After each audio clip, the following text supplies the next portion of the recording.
जब से नरेंद्र मोदी और राहुल गांधी ने लोकसभा में अपनी अपनी बात रखी, तब से यह क्लियर हो चुका था कि अब लड़ाई इस बात की है कि आतंकवाद के खिलाफ कौन कितनी सख्ती से लड़ा, किसने कितनी नरमी दिखाई, किसने सेना के हाथ बांधे, किसने सेना को छूट दी, किसने आतंकवाद से लड़ने पर पॉलिटिकल विल दिखाया, किसके अंदर आतंकवाद से लड़ने की इच्छा शक्ति नहीं थी। राहुल गांधी ने कल कहा था कि क्या आतंकवाद की कोई घटना होगी तो युद्ध छेड़ दिया जाएगा, क्या क्यों नहीं छेड़ा जाएगा बॉस? लेकिन अब ऐसी ही बातों को कांग्रेस और इंडी गठबंधन के दूसरे लोग आगे बढ़ा रहे हैं। कोई कह रहा है कि ऑपरेशन महादेव नाम क्यों रखा, क्यों महादेव से भी दिक्कत हो गई इन लोगों को। कोई कह रहा है कि आज ही कैसे मार दिया आतंकी को। कोई कह रहा है कि ऑपरेशन सिंदूर क्यों नाम रखा। कोई कह रहा है कि पहलगाम के आतंकी संसद में बहस के दौरान ही क्यों मारे गए। मतलब कुछ भी बोलने पर आ गए हैं ये लोग। कांग्रेस नेता तो एक कदम आगे निकल गए, वो आतंकवाद के खिलाफ एक्शन में धर्म का एंगल खोज के ले आए। आप खुद सुनिए कि कांग्रेस नेता पृथ्वीराज चव्हाण क्या कह रहे हैं, फिर बताऊंगा कि आज संसद में अमित शाह ने इस पर क्या जवाब दिया। ऑपरेशन का नाम तो धार्मिक आधार पर देने के सिवा उनको कुछ आता नहीं, क्योंकि उनको हर सरकार की जो काम जो भी सरकार करती है उसमें कोई रिलीजियस फंडामेंटलिज्म और हिंदुत्व मिलाना चाहती है। मैं नहीं समझता, मैंने कई सारे दुनिया के लड़ाइयों के बारे में पढ़ा है, मैं कोई इतिहासकार नहीं हूं, लेकिन कहीं भी दूसरे महायुद्ध के दौरान हो या कोई और, कभी भी किसी ने क्रिश्चियन धर्म का किया हो या इजरायली करे हो, मैं नहीं समझता। लेकिन हमारे यहाँ हर एक हिंदुत्व की कोई फिगर नहीं, they are trying to polarize the situation कि ये हिंदू वर्सेस मुस्लिम लड़ाई है। क्या है तो आप बताइए। ये हिंदू, इसलिए याद सिंदूर का क्या मतलब है? सिंदूर तो सिर्फ हिंदू कॉन्सेप्ट है, क्योंकि दुनिया में तो कोई कॉन्सेप्ट है ही नहीं। इन लोगों को ऑपरेशन महादेव क्यों रख दिया, इससे दिक्कत हो रही है कांग्रेस वालों को। ऑपरेशन सिंदूर क्यों रख दिया, इससे दिक्कत है। प्रियंका वाड्रा को कल साबित करना था कि जो मरे पहलगाम में वो इंडियन थे, भारतीय थे, वो हिंदू पहचान जो है उनकी देख के नहीं मारा गया था। क्यों प्रॉब्लम है इन लोगों को? क्यों ऑपरेशन महादेव नाम नहीं हो सकता? क्यों ऑपरेशन सिंदूर नाम नहीं हो सकता? वो हिंदू देख के मार रहे हैं, यहां नाम भी आप जो है वो इनके हिसाब से पूछ के रखिए। कांग्रेस नेता पृथ्वीराज चव्हाण के इस बयान का जवाब गृह मंत्री अमित शाह ने आज दिया। अमित शाह ने राज्यसभा में बताया कि हर हर महादेव सिर्फ धर्म का नारा नहीं है, यह नारा शिवाजी महाराज की सेना का युद्ध घोष था, जो भारत की ताकत और भारत के एक्शन का लेने का प्रतीक है। और सेना में कई जगहों पर युद्ध घोष जो है वो कई भगवानों से जुड़ा हुआ है। जय श्री राम बोला जाता है, मां दुर्गा के बारे में बोला जाता है। तो क्या सेना कम्युनल हो गई क्या इनके हिसाब से? सुनिए अमित शाह क्या कह रहे हैं। पृथ्वीराज चव्हाण साहब का इंटरव्यू आ गया, उन्होंने कहा ऑपरेशन का नाम धर्म के आधार पर रखने के अलावा इनको कुछ नहीं आता है। उनको मालूम नहीं है हर हर महादेव सिर्फ धर्म का नारा नहीं है। शिवाजी महाराज ने जो मुगलों के खिलाफ लड़ाई लड़ी, स्वतंत्रता की लड़ाई लड़ी, और शिवाजी महाराज की सेना का युद्ध घोष था हर हर महादेव। और ये प्रतीक है, ये प्रतीक है हर प्रकार के भारत पर के हमले का, भारत की संप्रभुता पर हमले का और भारत की सीमाओं पर अतिक्रमण के जवाब देने का। इसीलिए कांग्रेस पर आरोप लग जाता है कि अपने वोट बैंक की पॉलिटिक्स के लिए उनको हर चीज से दिक्कत हो जाती है। लेकिन इंडी गठबंधन में अकेला कोई एक नेता है जो आतंकवाद के खिलाफ ऑपरेशन को लेकर उल्टे सीधे सवाल उठा रहा है। अरे भैया लिस्ट है। समाजवादी पार्टी के नेता अबू आजमी भी ऑपरेशन महादेव पर सवाल उठा रहे हैं। अबू आजमी कह रहे हैं कि ऑपरेशन महादेव में जिन आतंकियों को मारा गया उनको खाना पानी कहां से मिल रहा था? जिस दिन ऑपरेशन सिंदूर पर चर्चा शुरू हुई उसी दिन आतंकियों को मार दिया गया। क्या यह स्क्रिप्ट पहले से लिखी गई थी? सुनिए अबू आजमी को। 3 महीने से ज्यादा ये आतंकवादियों को हमारी सिक्योरिटी घेरे कर रखा था। खाना पानी कहाँ से मिल रहा था इनको? कैसे जिंदा थे ये लोग? आम इंसान जो लेमैन है ना, उसके दिमाग में एक बात आती है कि इनको खाना पानी कैसे मिल रहा, कैसे जिंदा थी। और मेरी सिक्योरिटी ने घेर घेर के रखा था इनको, और उनको या तो ऐसा था, इंतजार था कि इनको जाने मत दो, वहीं रखो रखो, और जिस दिन ऑपरेशन सिंदूर पे बातचीत होगी उसी दिन इनको ढेर कर देंगे। क्या ऐसा तो नहीं है? या कोई स्क्रिप्ट तो नहीं लिखी गई है? आप सोचिए ये लोग किस लेवल पे जा सकते हैं। मतलब अमित शाह, नरेंद्र मोदी स्क्रिप्ट लिखते हैं इनके हिसाब से कि एक काम करना, संसद का जब सत्र शुरू होगा तब मार देना, और सेना इनका स्क्रिप्ट के हिसाब से काम करती है। क्या लोग हैं बहुत से लोग।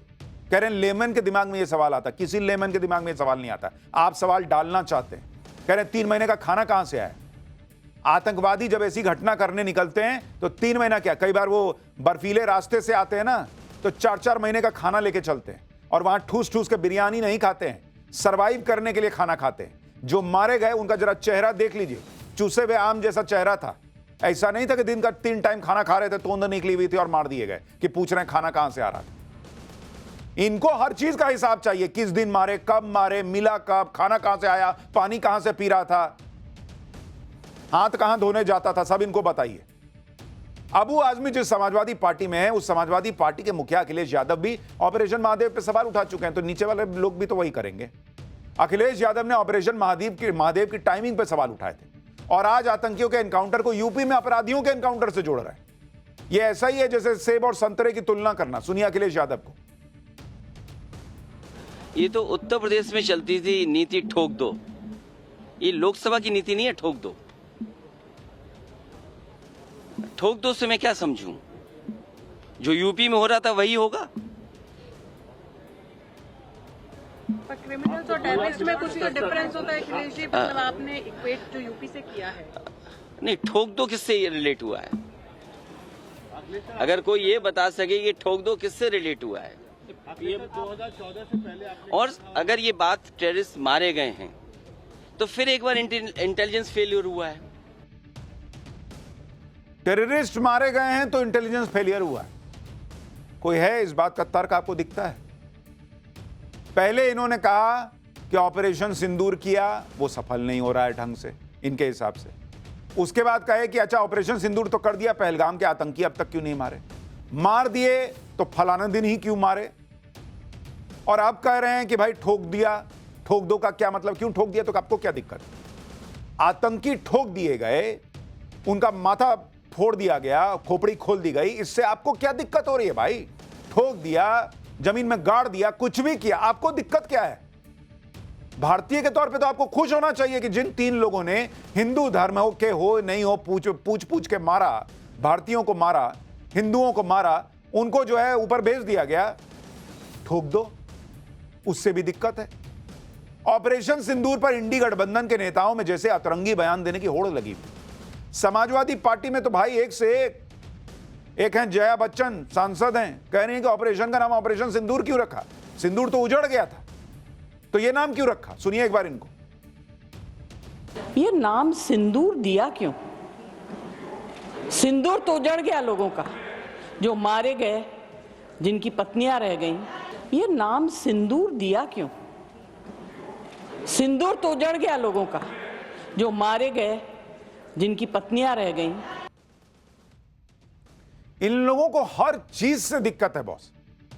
ऑपरेशन सिंदूर क्यों नाम दिया? क्योंकि सिंदूर तो उजड़ गया था। अरे उसी सिंदूर का बदला लेने के लिए ऑपरेशन सिंदूर लॉन्च हुआ बॉस, जिसको उजाड़ा गया था। यह कौन सा रॉकेट साइंस है समझना? विपक्ष ऑपरेशन महादेव, ऑपरेशन सिंदूर के नाम तक पे सवाल उठाने पर आ गया है और ऑपरेशन के दौरान हुए एक्शन पर तो संदेह जता ही रहा था। उधर आज सेना ने एक और ऑपरेशन कर दिया। इस ऑपरेशन का नाम है ऑपरेशन शिव शक्ति। सेना ने पुंछ जिले में कल रात एक बड़ा ऑपरेशन किया। ऑपरेशन में घुसपैठ करने वाले 2 आतंकियों को ढेर कर दिया गया। ये आतंकी अंधेरे का फायदा उठाकर घुसपैठ की कोशिश कर रहे थे। सेना को पहले से इनपुट मिल गया था, सेना ने जबरदस्त ऑपरेशन किया। दोनों आतंकियों के लश्कर तैयबा से जुड़े होने की आशंका है। सेना के अलावा जम्मू कश्मीर पुलिस भी इस ऑपरेशन में शामिल थी। इतना ही नहीं, भारत में आतंकियों और उनके इकोसिस्टम, उनके स्लीपर सेल्स के खिलाफ किस तरह से एक्शन होता जा रहा है, उसकी ताजा तस्वीर आपको दिखाता हूं। गुजरात एटीएस ने बेंगलुरु से शमा परवीन नाम की महिला को गिरफ्तार किया है, जिस पर आरोप है कि वो भारत में अल कायदा का, वो ओसामा बिन लादेन वाला अल कायदा, उसका टेरर मॉड्यूल भारत में चला रही थी। गुजरात में कुछ दिनों पहले एटीएस ने अल कायदा मॉड्यूल के 4 आतंकियों को गिरफ्तार किया था। उन्हीं की निशानदेही पर शमा परवीन को अरेस्ट किया गया। शमा अल कायदा भारत में आतंकियों का स्लीपर सेल और उनके मददगारों को तैयार करने में जुटा हुआ था, जिनका भारत के खिलाफ अभियान चलाने से लेकर आतंकी हमलों में इस्तेमाल किया जाना था। शमा परवीन की गिरफ्तारी से कई और खुलासे हुए। नौजवानों को अपने पाले में लाने के लिए आतंकी नेटवर्क AQIS यानी अलकायदा इन इंडियन सबकॉन्टिनेंट महिलाओं का इस्तेमाल कर रहा है, खास तौर से बुर्का स्लीपर सेल तैयार करने में जुटा है, जिनके लिए पुलिस और खुफिया एजेंसियों की नजर से बचना कई मायनों में आसान है। लेकिन अब इनके खिलाफ भी एक्शन हो रहा है, यानी आतंकवाद पर न सिर्फ प्रहार हो रहा है बल्कि आतंकी घटनाओं को होने से भी रोका जा रहा है। और इसलिए आज आपको 2014 से पहले का माहौल याद करना चाहिए बॉस। उत्तर से लेकर दक्षिण और पूरब से लेकर पश्चिम तक आतंकी हमले होते थे, हमलों की पूरी लिस्ट है।